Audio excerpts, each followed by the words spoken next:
We're here in the nation's capital, but please don't read too much into that. This is not a federal initiative.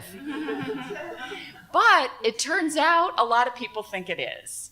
And that was just confirmed to us this week when Lori Crouch, a lot of you know her, our assistant director, reached out to you to say, what's your experience covering the Common Core?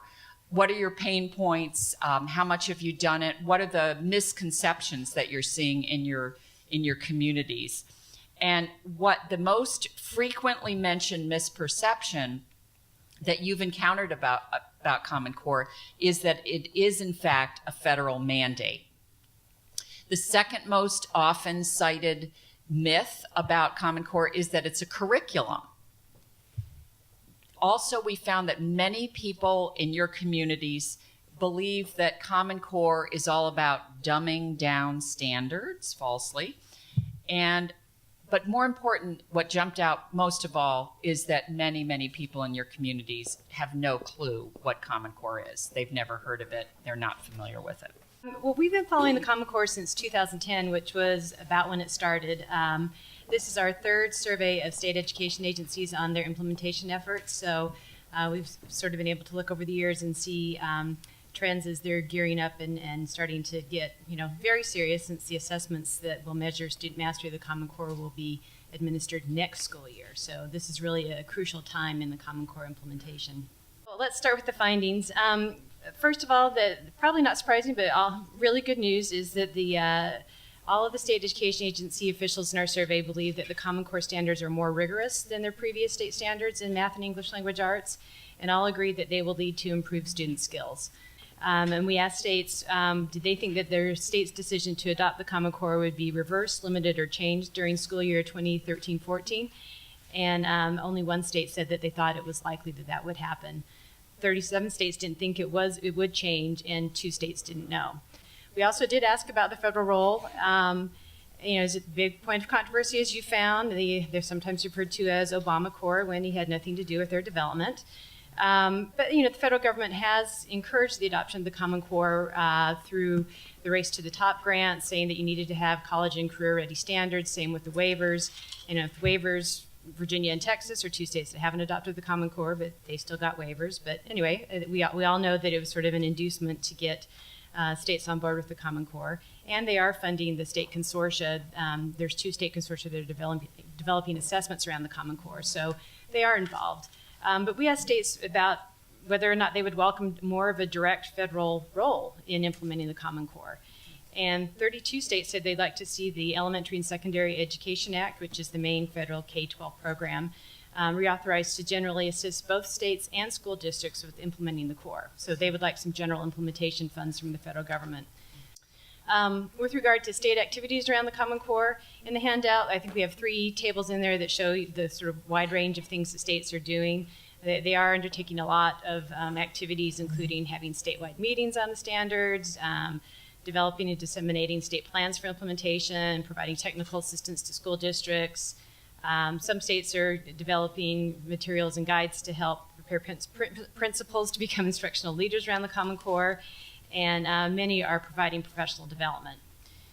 With regard to professional development, because that's so crucial, especially as we're leading right up to the big year when the assessments will be administered, all 40 states said they are providing some level of professional development to teachers, and 39 of the 40 states in our survey are providing the services to principals. And so we wanted to know what proportion of teachers and principals had been trained or received at least some training in the Common Core. And 22 states estimated that half or more of their English and math teachers had participated in such services, and 21 states reported that half or more of the principals had received some training around the Common Core. But only 10 states reported that 75% or more of their teachers had participated in some Common Core related professional development. With regard to the assessments, as I said, the consortia assessments are a year off, but 27 states have already taken some steps to start to measure student mastery of the Common Core. They're either adding items to their current state tests or taking out items from their state tests that aren't Common Core aligned. But but about 1/4 of the states in our survey said that they aren't planning to do any changes to their assessments, and they're likely just going to wait until the Common Core aligned assessments are ready to start learning how students are mastering the core. About half the states said that they've started working with schools and districts to plan for extra assistance for students who may need help passing the exams, as well as for remediation for students who failed to pass on the first try. 33 states said that they are going to conduct public relations efforts to educate parents and other stakeholders about the reasons why students may not perform as well on the Common Core aligned assessments. And about eight states only said that they are considering temporarily suspending the consequences for schools or individuals based on student performance on the test. With regard to the tests themselves, the states that are a member of either one of the two testing consortia hold very positive views about the potential for those assessments. 30 of the 36 states in our survey that were in either one of the consortia believe that the new tests will do a better job of measuring higher order thinking and performance skills compared to their old state tests. And 27 believe that assessments will drive instruction in positive ways. And 27 also believe that the new English test will be an improvement over their old state exam, while 26 believe this will be the case for the math exam. So I'm going to close with the challenges that the states are facing. You've seen there's lots of activity going on, but states are still very concerned about doing everything that they need to do around the Common Core. 37 states said that they find it challenging to provide Common Core related professional development in sufficient quality and quantity.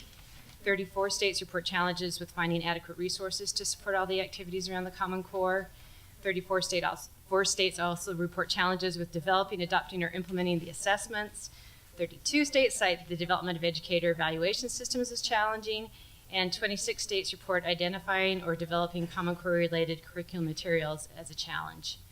And finally, I don't know how much you guys know about state education agencies, but they are often understaffed and under-resourced, and when there's a cut in state funding, often the education department takes a big hit. And we found that they have real capacity issues around the Common Core. When we asked them about a list of activities regarding Common Core, more states responded that they had adequate staff expertise than said that they had adequate levels of staff or adequate funding to carry out these activities. So the good news is they feel that the staff they have knows what they're doing, but they don't have enough of them and they don't have enough money. I think the big issues that at least we've seen in response to this data is the combination of trying to implement the Common Core at the same time high-stakes teacher evaluations are going on. This has caused a great deal of consternation from a policy perspective, but also from a public perception perspective of how can you possibly be looking to evaluate teachers in such an aggressive way based on material that the assessments aren't even really aligned to yet. So there's a whole bunch of confusion and anger, I think, about that. Managing the optics of the test scores, as Diane pointed out, in New York and Kentucky, how that is going to go, how they're going to explain that away, which states, which districts are sort of proactively developing communication strategies around that, which ones aren't. I think there's sort of a birther's equivalent to the Common Core, and that's the federal roll people, the Common Core haters who sort of conflate all of these issues related to federal involvement in education with the Common Core, a lot of which aren't true. Some there are elements of truth to it. The fiction, nonfiction issue, and that's, I think, becoming an even bigger deal right now about the requirements of reading texts. General implementation challenges, and then just looking ahead, 2014 when the assessments come online, the fact that 38 governors are going to be reelected in 2014. And if you look at the governance leadership structure around the Common Core, who were the decision makers in the state legislatures were only really involved in 4 of the states. Most of the time it was sort of a governor, state board of education enterprise that got everyone on board with the Common Core. And if those governors are then up for re-election in 2014 in such number, could that impact implementation?